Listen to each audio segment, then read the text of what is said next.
Olá, meus amados irmãos. Eu sou o pastor Edilson Caruso, pastor da Missão Ictus no Brasil, uma igreja cristã a serviço do reino de Deus. Estou aqui para mais uma leitura cronológica da Bíblia Sagrada em um ano. Estamos chegando ao final do livro do profeta Ezequiel. Hoje, os últimos capítulos a serem lidos, capítulos 46 ao 48. Vamos lá, então? Capítulo 46. Mensagem do Eterno, o Senhor. A porta do pátio interno, do lado leste, deve ficar fechada durante 6 dias de trabalho, mas será aberta no sábado. Também deve ficar aberta na lua nova. O príncipe deve entrar pelo pórtico do complexo da porta e se posicionar junto aos batentes enquanto os príncipes apresentam suas ofertas queimadas e ofertas de paz, e ele adora ali, no pórtico. Depois, ele deve sair, mas a porta não deve ser fechada até a noite. Nos sábados e nas luas novas, o povo deve adorar diante do Eterno no pórtico externo do complexo. O príncipe trará ao Eterno as ofertas queimadas para o sábado: 6 cordeiros de um carneiro, todos sem defeito. A oferta de cereal que acompanha o carneiro deverá ser de uma arroba, e a oferta de cereal que acompanha o cordeiro poderá ser de quanto ele quiser, mas mais 1 galão de azeite para cada arroba de cereal. Na lua nova, ele deve trazer um novilho, 6 cordeiros e um carneiro, todos sem defeito. Com o carneiro, ele trará uma arroba de cereal como oferta, e o mesmo com o novilho e com os cordeiros, quando ele quiser dar, mais 1 galão de azeite para cada arroba de cereal. Quando o príncipe entrar, ele entrará pelo pórtico no complexo e, por ali, sairá. Mas, quando o povo da terra vier para adorar o Eterno nas festas fixas, os que entrarem pela porta norte sairão pela porta sul, e os que entrarem pela porta sul sairão pela porta norte. Ninguém deve sair pela mesma porta que entrou, mas pela porta do lado oposto. O príncipe deve estar ali, no meio do povo, entrando e saindo com eles. Nas festas em geral e nas festas físicas, a oferta de cereal apropriada é de uma arroba com o novilho e com os cordeiros, quando ele quiser dar, mais 1 galão de azeite para cada arroba. Quando o príncipe trouxer uma oferta voluntária ao Eterno, seja oferta queimada, seja oferta de paz, a porta oriental deve ser aberta para ele. Neste caso, deve apresentar sua oferta de paz ou sua oferta queimada da mesma forma que nos dias de sábado. Então, ele sairá e depois de sair, a porta será fechada. Todas as manhãs vocês devem apresentar um cordeiro de 1 ano sem defeito, como oferta queimada ao Eterno. Também todas as manhãs tragam uma oferta de cereal de 1/6 de arroba e 1/3 de 1 galão de azeite para umedecer a farinha. Apresentar essa oferta de cereal ao Eterno é o procedimento padrão. O cordeiro, a oferta de cereal e o azeite para a oferta queimada são um ritual regular diário. Mensagem do Eterno, o Senhor.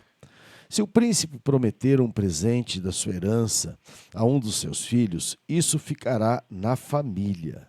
Mas, se ele prometer um presente de sua herança a um servo, o servo ficará com ele só até o ano do jubileu.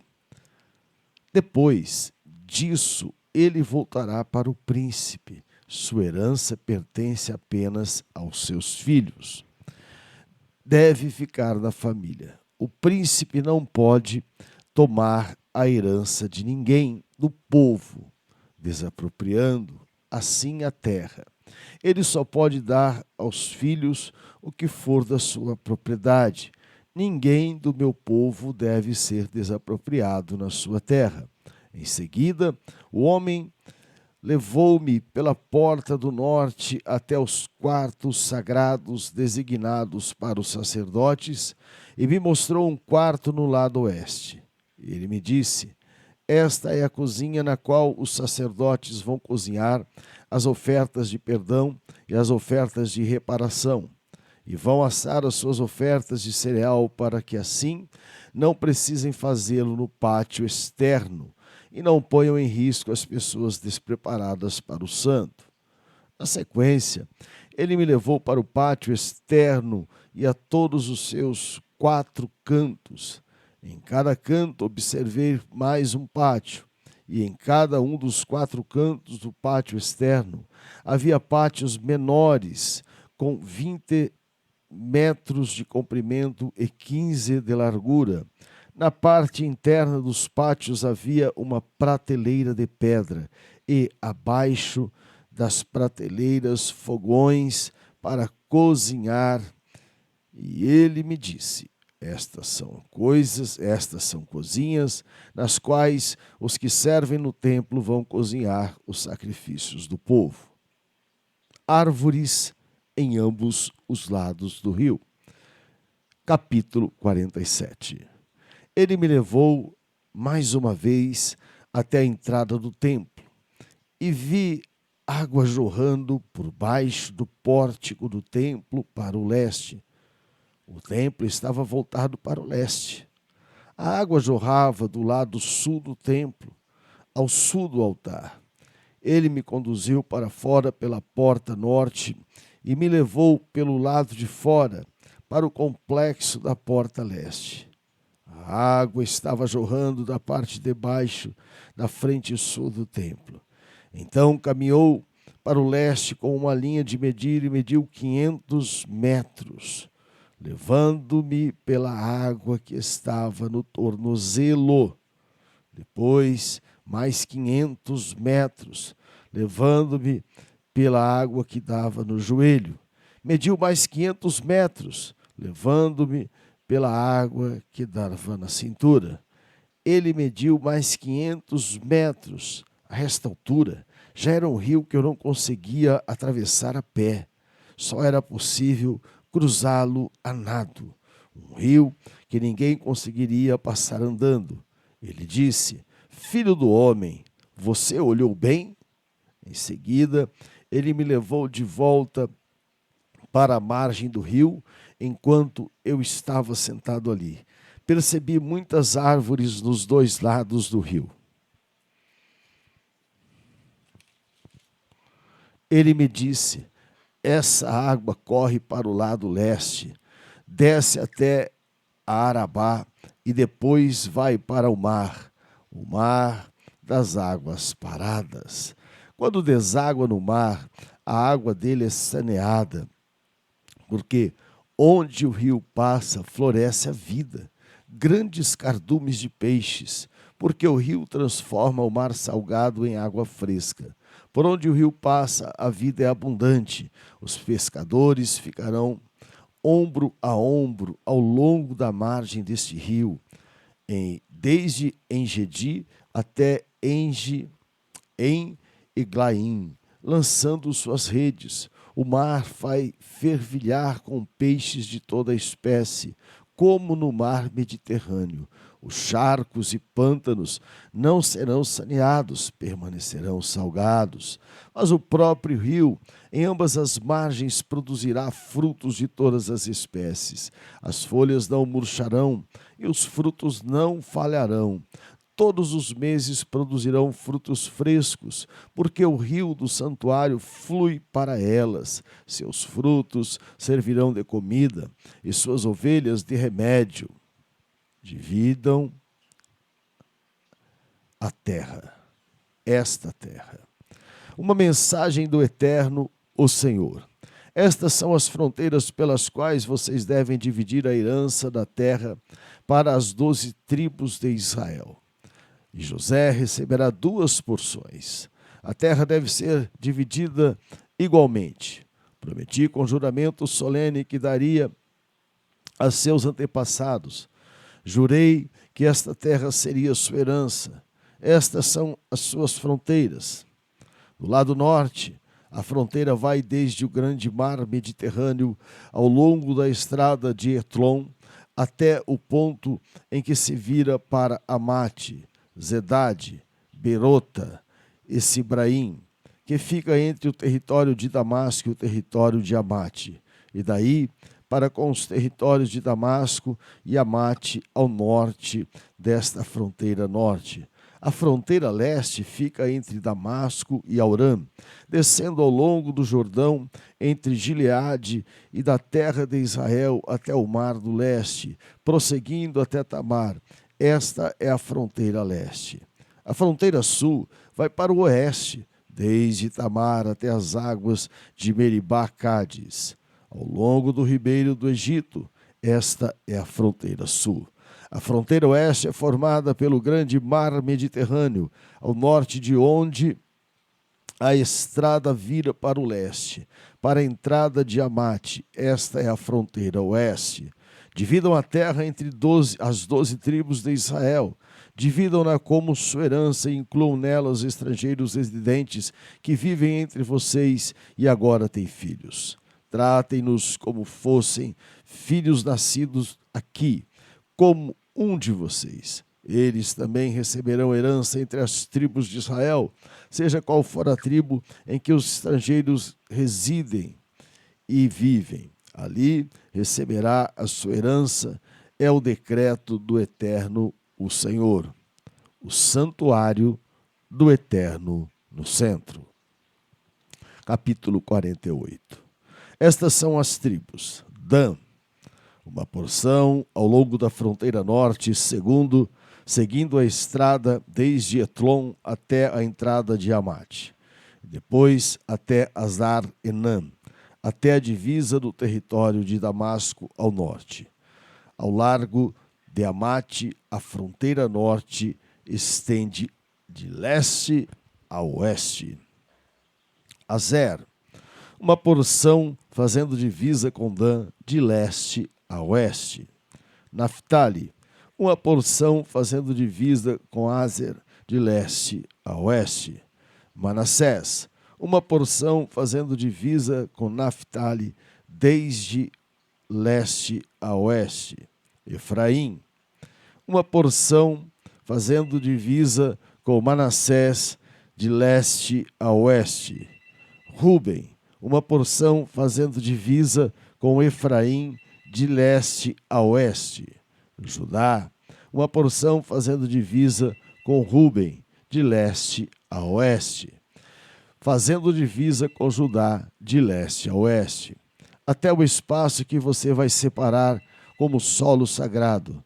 Terá 12,5 km de largura e seu comprimento de leste a oeste será equivalente a uma das porções tribais, com o santuário no centro. A área separada para o Eterno terá 12,5 km de comprimento, por 5 de largura. É assim que a terra será distribuída. Os sacerdotes receberão a área que medirá 12,5 km nos lados norte e sul, com largura de 5 km no lado oriental e ocidental. O santuário do Eterno estará no centro, e a porção é para os sacerdotes consagrados, os adoquitas, que permaneceram leais a mim no seu serviço e não se desviaram como fizeram os levitas quando Israel saiu do caminho certo.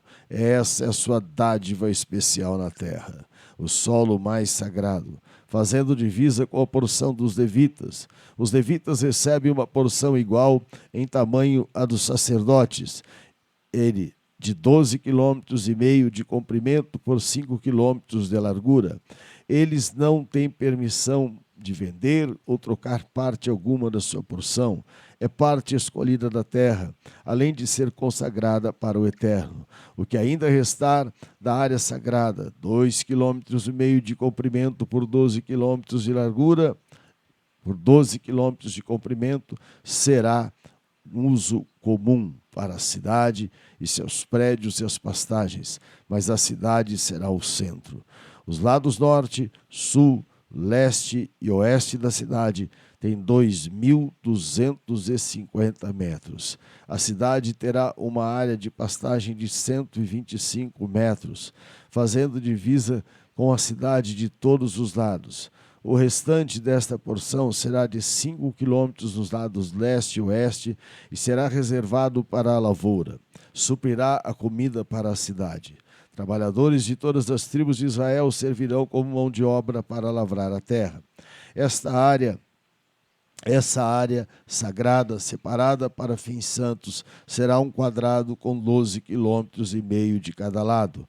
Uma porção santa que inclui a parte separada para a cidade. O restante da terra, a parte que se estende a leste para o Jordão e a oeste até o Mediterrâneo, ao lado da reserva santa, pertencerá ao príncipe. Sua terra está entre as porções tribais ao norte e ao sul e se estende tanto a leste quanto a oeste do quadrado sagrado, com o templo no centro. A terra separada para os levitas de um lado e a cidade do outro está no meio do território designado para os príncipes. O quadrado sagrado faz divisa a leste e a oeste pela terra do príncipe e ao norte e sul pelos territórios de Judá e Benjamim, respectivamente. Agora, o restante das tribos. Benjamim, uma porção que estende desde a fronteira leste até a fronteira oeste. Simeão, uma porção fazendo divisa entre Benjamim, de leste a oeste. Zebulon, uma porção fazendo divisa com Issacar, de leste a oeste. Gade, uma porção fazendo divisa com Zebulão, de leste a oeste. A fronteira sul de Gade correrá desde o sul de Tamar até as águas de Meribá-Cádiz, ao longo do ribeiro do Egito, e depois até o grande mar Mediterrâneo. Esta é a terra que vocês devem dividir entre as tribos de Israel como sua herança. Essas são as porções. Este é o decreto do Eterno, o Senhor. Estas são as porções, as portas da cidade. No lado norte, com 2.250 metros de comprimento. As portas da cidade são denominadas segundo as tribos de Israel. As 3 portas são Porta de Ruben, Porta de Judá, Porta de Levi. No lado leste, medindo 2.250 metros de comprimento, a Porta de José, a Porta de Benjamim, a Porta de Dan. No lado sul, medindo 2.250 metros de comprimento, a Porta de Simeão, a Porta de Issacar, a Porta de Zebulon. No lado oeste, medindo 2.250 metros de comprimento, a Porta de Gade, a Porta de Aser, a Porta de Naphtali. Os 4 lados da cidade medem no total 9 quilômetros. A partir de agora, o nome da cidade será Yavé Chamá. O Eterno está ali. Que o Eterno esteja presente na sua vida, em todos os instantes da sua existência. Que Deus vos abençoe. Encerramos hoje, então, o livro do profeta Ezequiel. Fiquem todos na graça e na paz do Senhor Jesus. Deus vos abençoe.